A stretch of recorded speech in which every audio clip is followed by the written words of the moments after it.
Hello, this is Al Souza from Kraken Studios, developer of Kingdom, Dungeon, and Hero. Today's going to be another short tutorial. We're going to focus on the economy menu item right over here. I'm building just a series of very short tutorials. That way you could just grab on one and learn about a section of the game and move on if you're having trouble or go through them as time permits.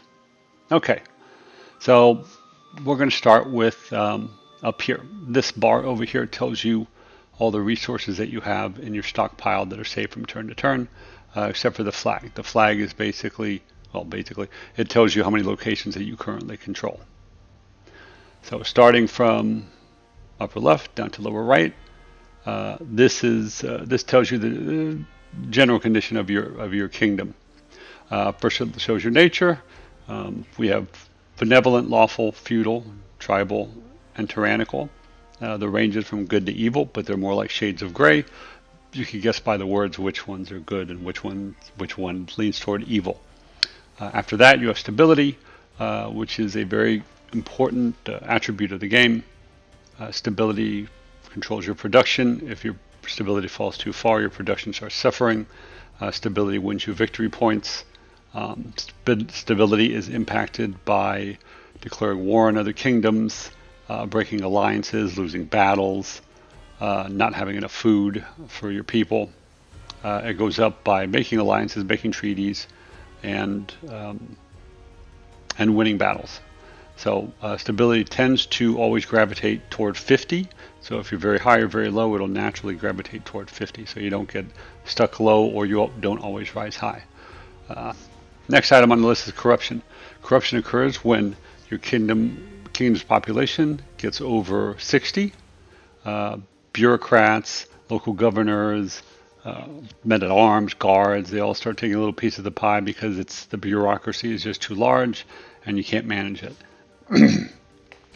Population is the total population of your kingdom at the moment. Food storage is how much food you can hold every turn. Unlike the other resources, there's only a limited capacity of the amount of food you can hold every turn. Food is the key resource of the game. It keeps your people happy. It keeps your troops fed. If your troops aren't fed, they start deserting. If your people aren't happy, your stability drops. Now, the importance of food storage is the following, because you figure, well, if you're making enough food, what matters? Well, if you notice on the background map, I'm playing one of the northern kingdoms, and right now it's wintertime. So during wintertime, your food production is halved. During summer times, your food production is doubled. So you have to manage to save enough food for the winter. And sometimes you might get a famine, which will even reduce your food production even more. So food is very important in this game, and you got to stockpile it to go to war and save for the winter. Okay, next is recruitment.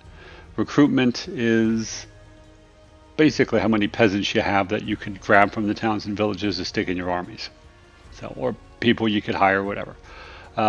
Once you run out of recruitments, which are down here, you can see you have 80 of 80 of a total max of 80. Then the cost for military units, the gold cost is double. What this represents is when you run out of recruits, is that now you're hiring mercenaries to do the same thing and paying them gold from other countries instead of using people. Army gold used, army food used. This is the total amount that's being used by all your armies and navies to keep them in place.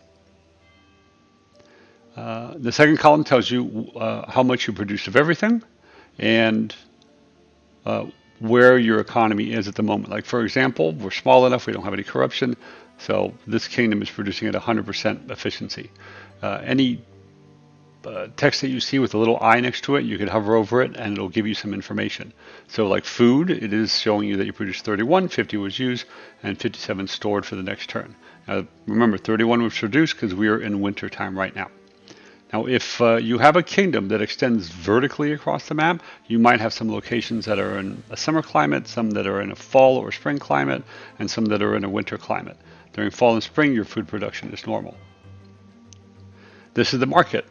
In the market, you will sell resources that you have excess of, and you will buy resources that you require. To do this, you simply select the resource. This top row is your kingdom stockpile, how many you have. The same thing of what you have up here. The bottom row shows you the market quantities. So let's say that we want to sell some stone, right? So there's your kingdom stockpile, 19. I want to sell 10.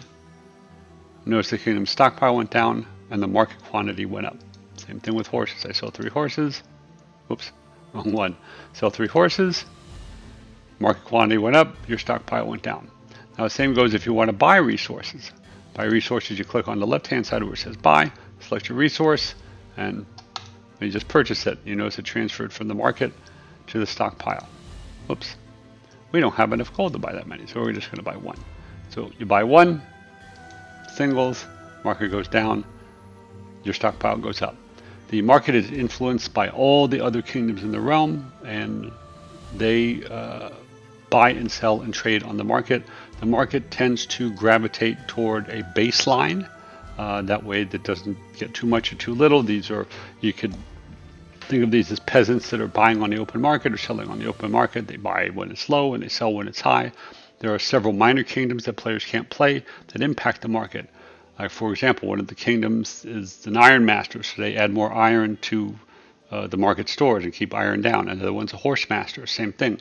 There's one kingdom that is the central bank of the entire realm, and they keep prices down. If they get conquered, prices go up for everything. So they maintain a nice and steady and stable transaction between all players that are involved, or all kingdoms that are exchanging goods and exchanging gold for goods, so that everyone is treated fairly. Over here are your military units. The numbers in parentheses shows you how many there are being deployed over here in the recruitment section. We're going to build a militia just to demonstrate. So you notice now there's one here, and there's one here. Right?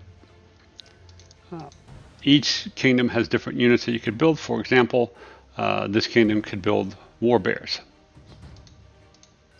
Down here, whenever you click on a unit, it gives you a description of the unit, any special attributes that it might have, the statistics of the units, the gold cost of the unit, the iron cost, or the resource cost, basically. Recruits also, and the amount of gold required. Any commodities that are in red are commodities that you do not have sufficient of and you have to acquire. This tells you how many turns will be ready, and you also have an undo button over here. If you forget some things, you can always click the I over here. Most of the menu items have this, and it gives you a general information about what each section is.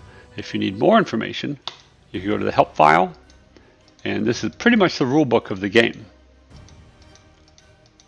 You can click on anything that you want to learn about the game. There will be a rule book when it comes out, but for now, this is just a quick and easy search to look up each section and each menu item.